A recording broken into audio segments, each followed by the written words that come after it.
to another episode of Afreecanah. This is episode 6 of season 1. We've come so far. Thank you so much for joining us through this journey. And today we're going to talk about something everyone has experienced. Everyone goes through from the moment you wake up. Probably it's the first thing you touch, it's the first thing you use, and it's probably the last thing you use, whether you use your phone or not. It's tech. From when you wake up, from when you're eating your food, to watching TV, to more. Tech is in our lives to stay and progress.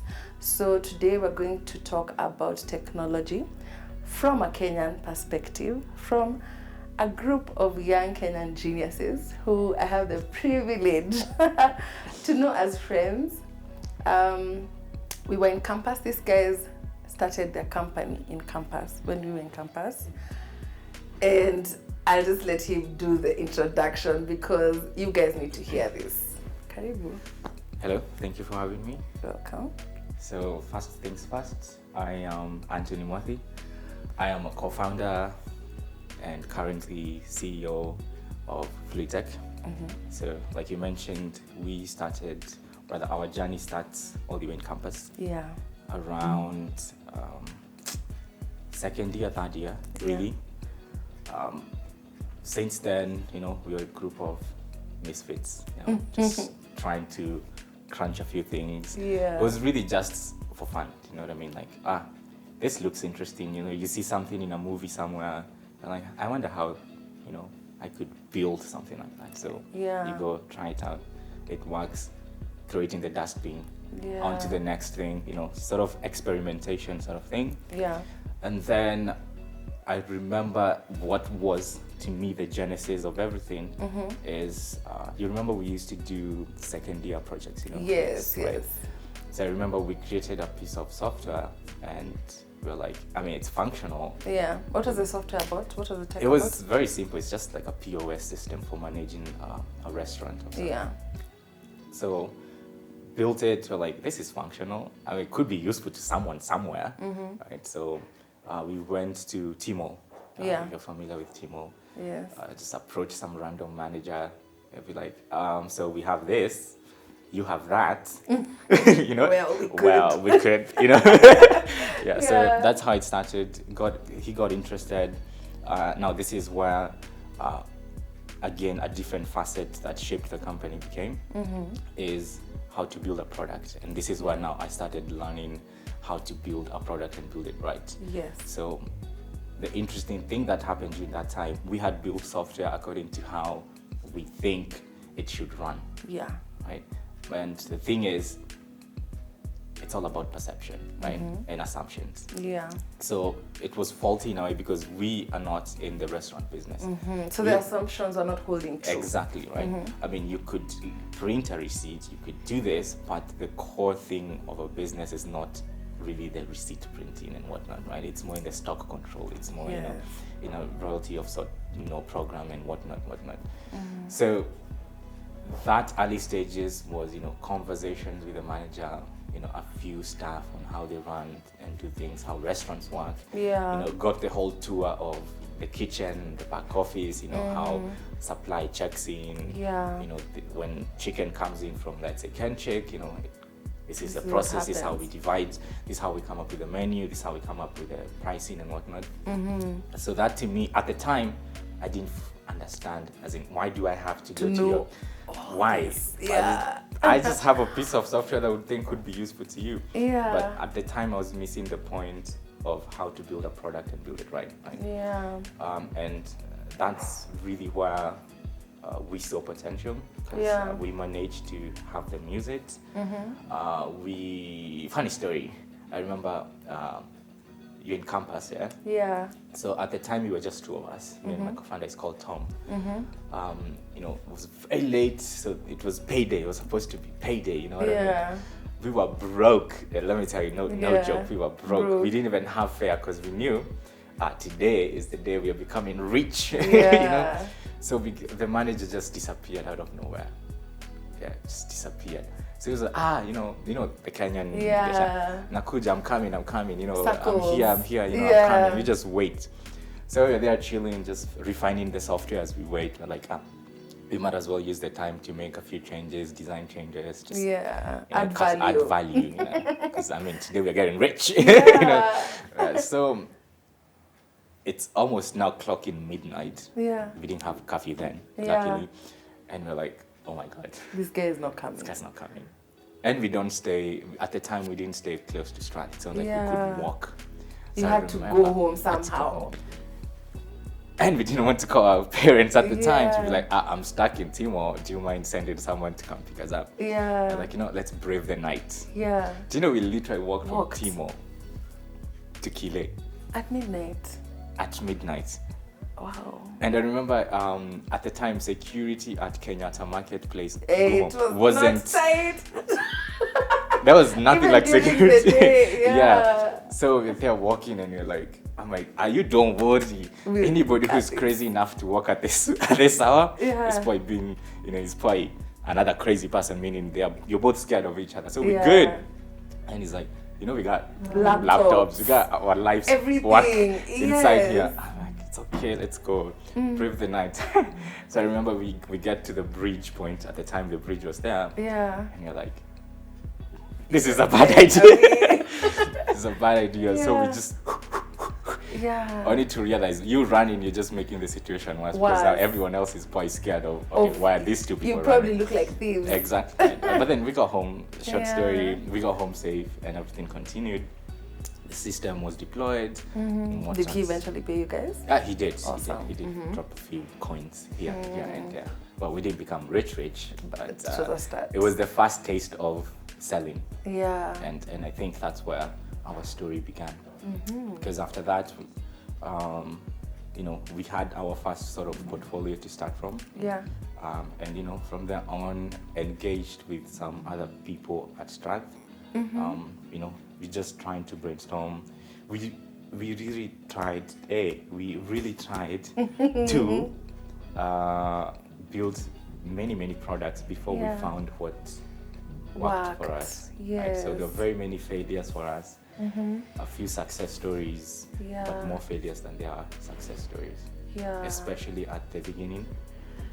And it was 3 years, 10 months ago, is when we solidified things from a legal perspective. Yes, when we're like, I think we found our footing. I think we've identified a gap. Yeah. And we feel like we can actually use our brain power, our expertise, still not experts, but at the time, to help businesses figure out how to automate their processes. Yes. Oh, that's right. So right now I know there's someone who's listening and wondering, okay, I understand how you came about, but what do you do? What do you do? Yes. And how does it benefit the customers? How does it benefit your clients? Yeah.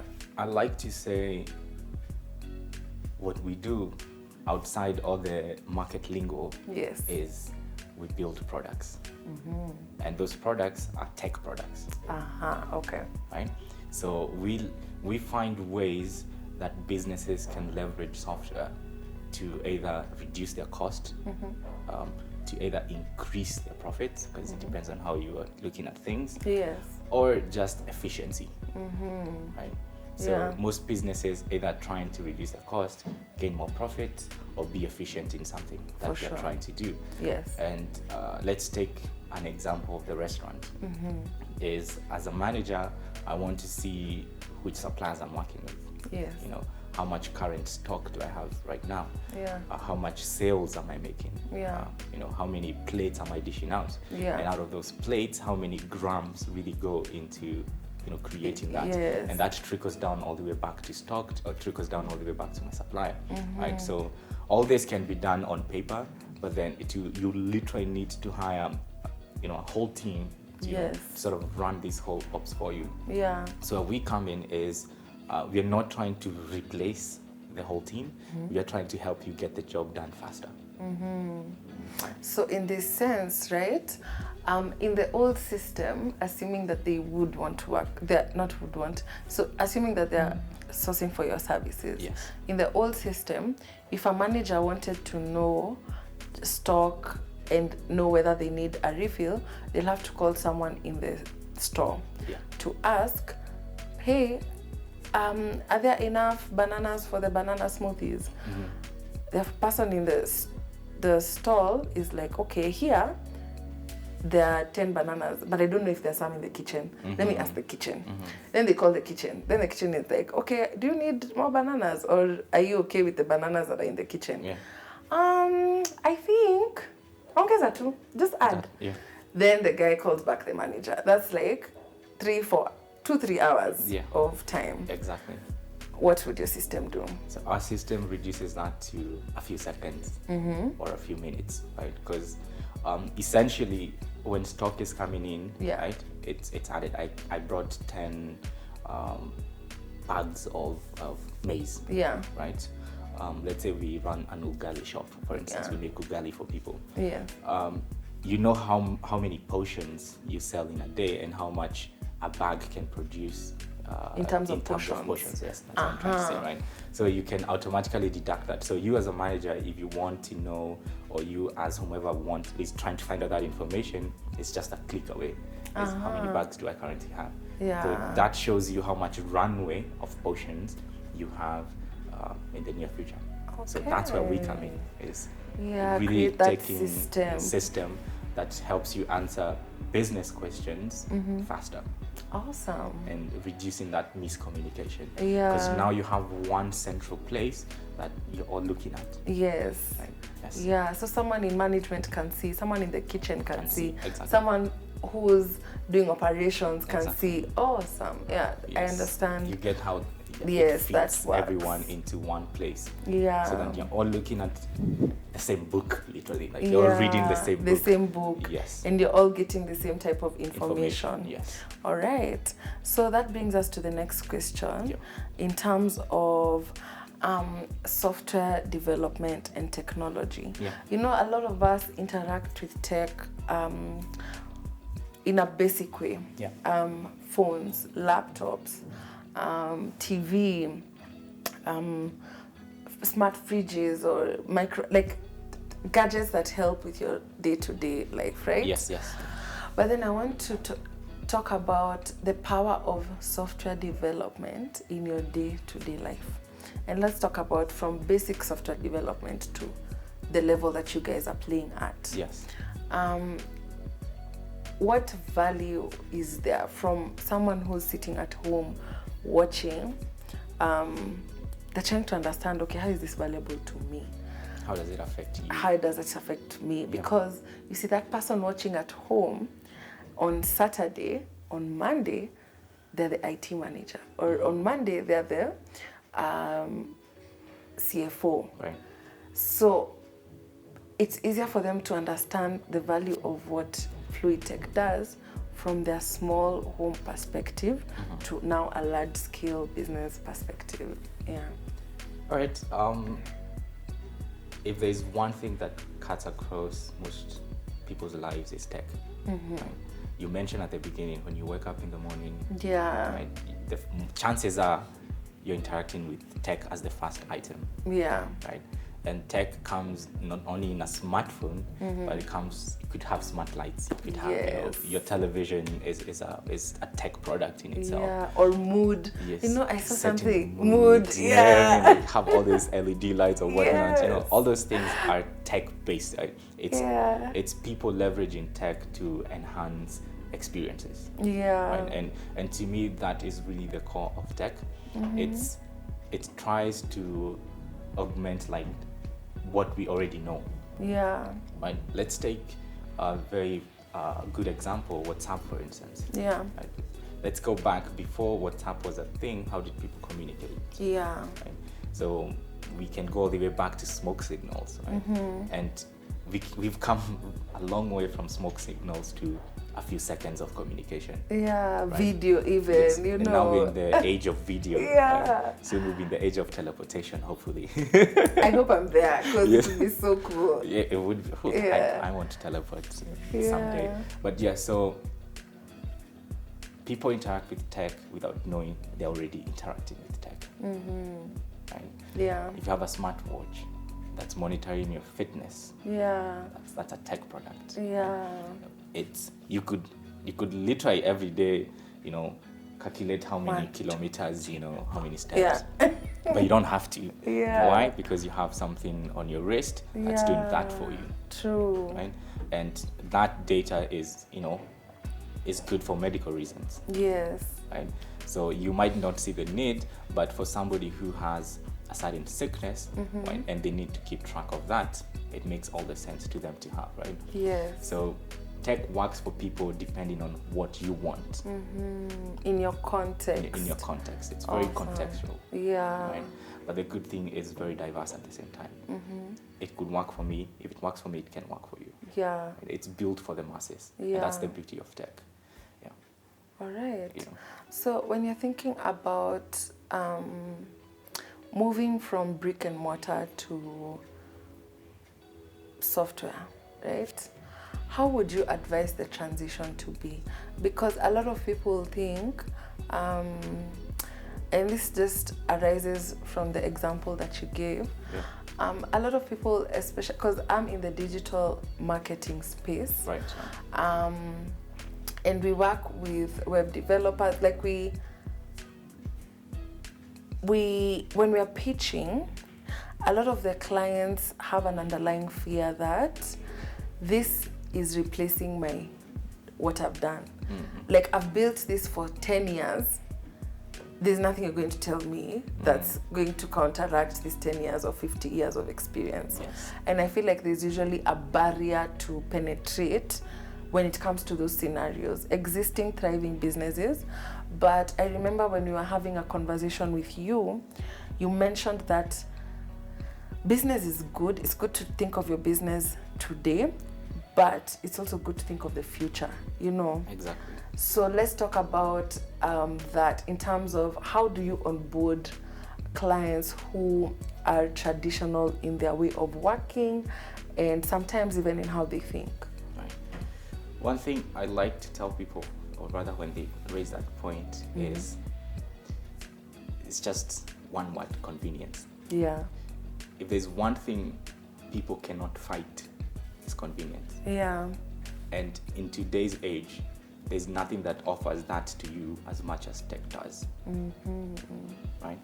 And tech evolves so fast that you'll get left in the dust.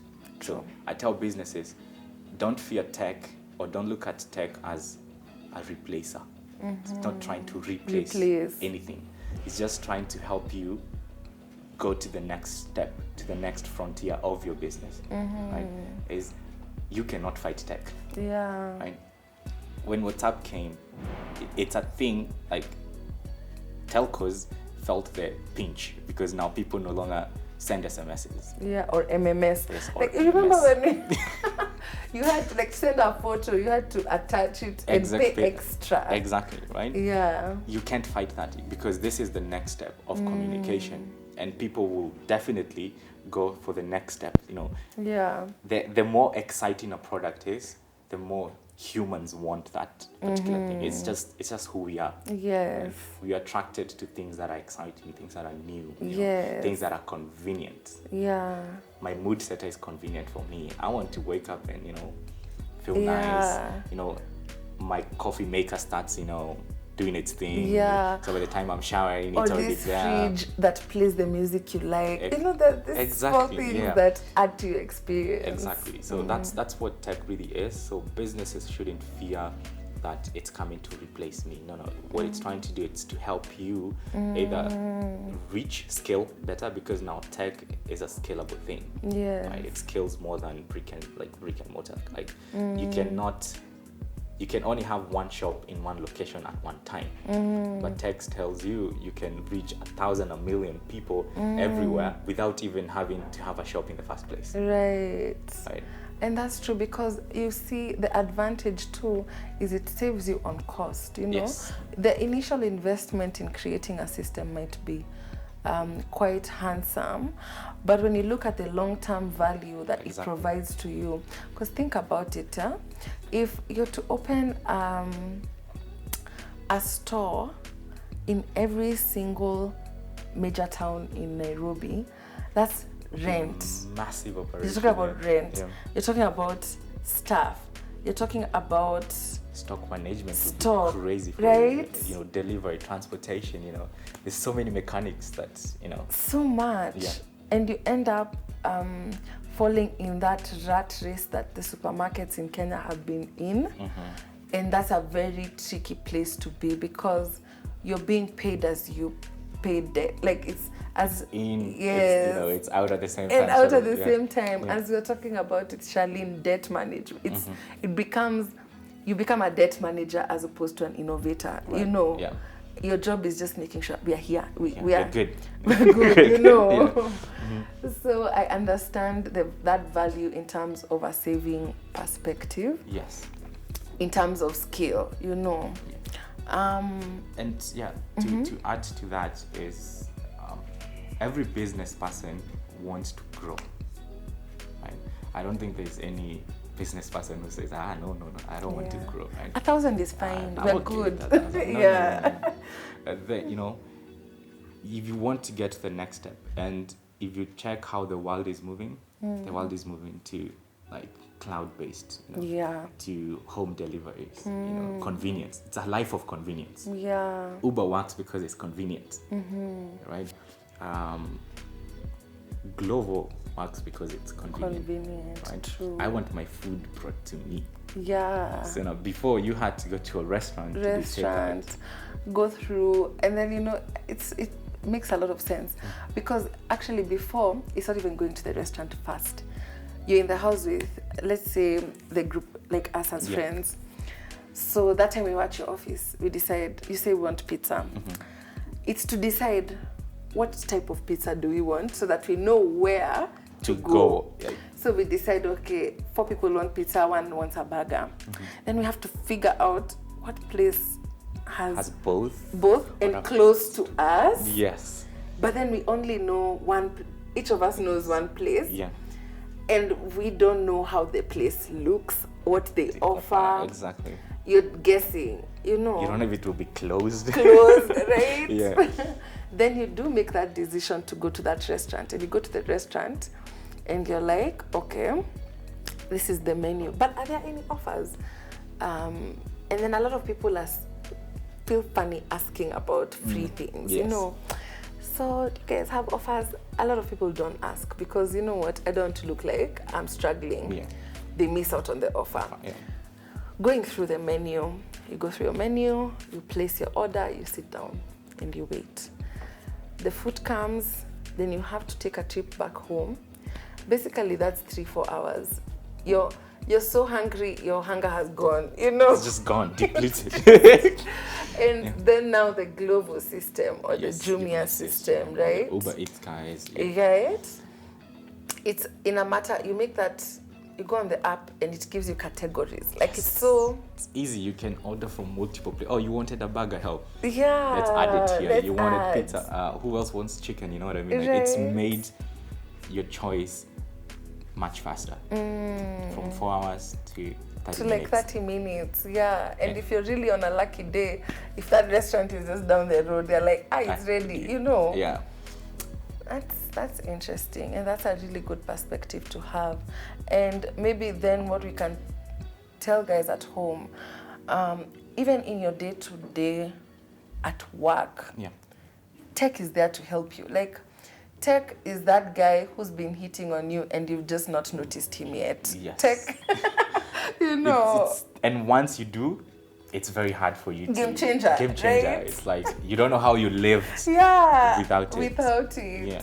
So even if you're in HR, if you're in advertising like me, like for instance, us guys do A/B testing, as guys do content sampling, you find that the tech is way better than going to look for an agency that does research.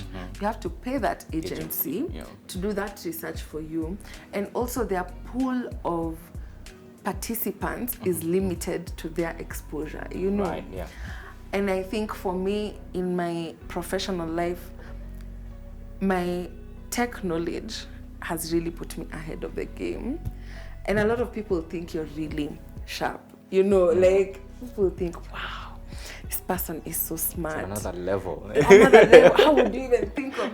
But you see, the trick is knowing where to look, knowing what you need to fix. You know, you're thinking, okay, how do I know if this piece of content will ever work?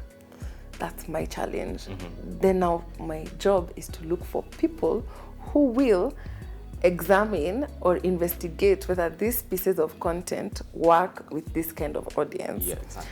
So in that note, when someone is looking to develop product or to get into the software tech space, what are the steps they should take to know? You get what I mean? Like, I would say the first one is knowing what your problem is. Definitely. Definitely. Then now maybe you can continue from there. So it's me, let me know that I understand you right. I have an idea, it's a tech-based idea, and I want to create a business out of it. That's a question. Yes. Right. Well, definitely. The starting one. Know your problem. Yeah. Know what it is you want to solve. If it's solving for you, even better, because it means it affects you personally. Yeah. Right? So you're more inclined to build a better product if it affects you directly. Right? But that's not always the case, and that's fine. Yes. Right? But most things that, rather most tech unicorns have worked because the founders experienced the frustration, if it was like coming out of frustration. Yeah. Like Airbnb was more or less one of those examples, for instance. Yeah. Right? Like Uber was also one of those examples. I needed to go for a business meeting so fast, but all taxis are gone. Right. Right? So it even kills the negotiation. you know, Remember how the taxi life was so hectic? Like, I never even thought I would be the type to be taking taxis. Because first of all, you have to survey and scan to see if it's someone you trust. As a lady, you have to scan the area. You're like, is this someone I would go with? And then negotiation. You're there. This guy starts with 5Gs and you just live down the road. You know. you're like, what do you mean 5G? What do you mean? 5 kilometers away or something like that. Yeah. So once you understand that problem, then you look for the opportunity. Is you need to do your groundwork. Is somebody else trying to solve it? Because if you have a problem, trust me, you're not the only one who has a problem. Yeah. And if you see the opportunity, trust me, you're not the only one who has seen that opportunity, right? So chances are somebody else is trying to solve it. So go find out, do your research, do your due diligence. Right? Yeah. If they do exist, how are they doing? How are they trying to solve the problem? Yeah. Is it working? Right? Then that way you can use that as a benchmark of, I want to build a better product than what's existing, right? And that's fine too, right? Yeah. Competition is healthy, I say. Yeah. Especially in tech, competition is very, very healthy. So once you understand your competition, if it exists, is then you start the whole product development journey. Right? Yeah. If you're a software engineer yourself, even better, start bootstrapping the whole idea by yourself. Yeah. If not, look for people who can. In this case, people like us. Thank you very much. Yes. People like us who will help you walk, through that journey of how to build a tech product, right? From the ideation to the actual app to the actual thing that you actually really want to build. Like if let's say it's let's give an example of a marketplace for art pieces. Yeah. Right? So there's this creative guy. It's like, I think I had a problem trying to buy art. Yeah. And I need to find more people who are trying to sell art. Yeah. So I want to build a marketplace for art. Right? So we'll come, help you find the best experience. Because you see, when it comes to tech, user experiences really count in terms of conversion. Yeah. Right? So we'll help you come up with those experiences or the customer journeys that could work for your business or will work for your business, right? Yes. And you mentioned A/B testing. That's also one thing we do for you is we look at 2, 3, 4 experiences and work with designers of if we build our processes towards this direction, you're most likely going to sell more art pieces. Yeah. So we are with you from day one till you have a fully running marketplace for art in this case. And even if it is running, you're also there in the maintenance process. Yes. To help him tweak. Yeah, tweak it. Or him or her. Yes. Gender pronouns. Yes. Yes. So to help them also see if they want to scale. Or exactly. It's partnership. We literally get married. Yeah. We're here for the long together forever. It's a bond, right? So like you mentioned, if the business is thinking of scaling, we are there because we built the tech for you. We know how best to scale. Yeah. Right? And we also try help you think of things from also legal perspective and privacy perspective. So we're just one-stop shop to help you look at tech from very many different angles, not just I want a marketplace, you get a marketplace. No, it's bigger than that. Yeah, have you thought about this? We could help you do this. Have you seen this? Yes. Or you came with this idea, but are you aware of this legal implication if you're scaling to this country or into this market? How do you want us to handle privacy? Right? Yeah. And if you go in the gray zone of privacy, then this is the risk. So we are trying to be very transparent with you on how far you can go and how, what to do, what not to do in the whole thing. Because one thing I've seen through this experience is most people don't know. Yeah. Like they literally don't know. Yeah. Right? It's like, I just want a marketplace. What do you mean I have to worry about this? I'm like, and it's almost like, what are these things? I've watched a lot of movies. So in these war movies, they're called landmines, where you don't know if you're going to step on something. They're called landmines. Yeah, they're landmines. Yes. Landmines. The ones you're talking about. Yes. Yes. So I feel like that is like a definition of landmines, because you start a business, you have the idea, you have the why, you have the purpose, you're motivated by it. And it's a real insight. Like the problem is real, the customers are willing, then you start, and just every time you take a step, you hit the government. Okay, the second step, licenses, So I think it's really valuable that you guys also offer that support in the third eye for by the way, now that you're thinking about it, maybe you should start here, get the proper licenses or get the proper papers that you need. So we give you those pointers so that by the time you're operational, you're good. Yeah. Right? I have all my papers, my KRA things are fine. If I'm working with payments, I know I'm covered, from that perspective and whatnot. Yeah. So.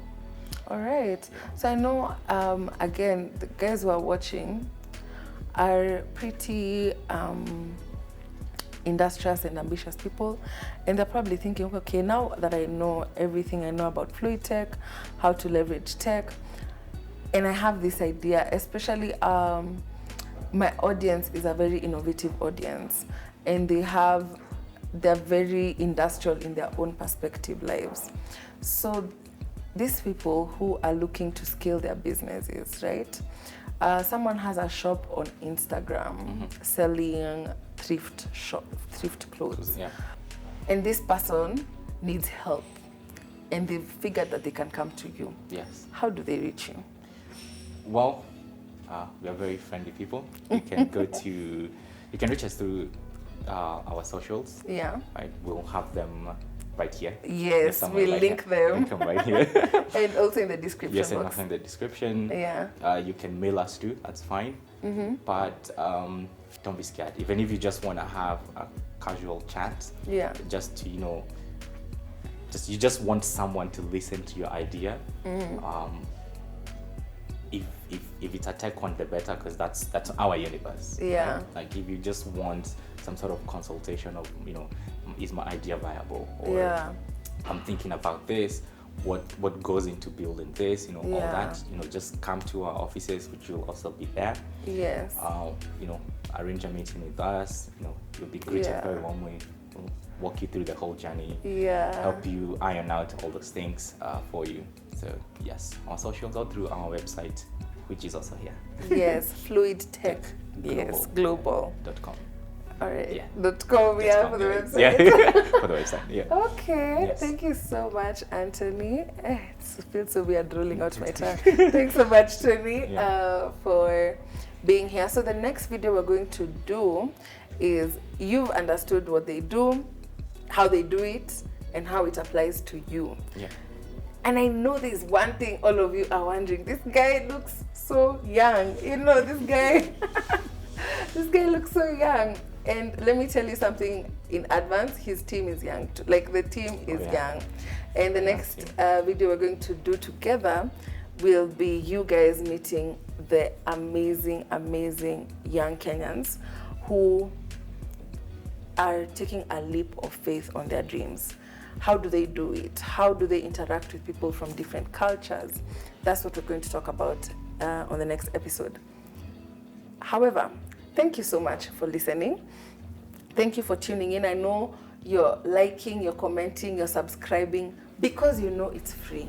It's free, and that you'll be back, so why not? So Afreecanah, follow us on all our platforms, on Facebook, Instagram, Twitter, and we're also on Spotify and Podbean if you're the listening kind of person. Thank you so much, and until next time, stay free.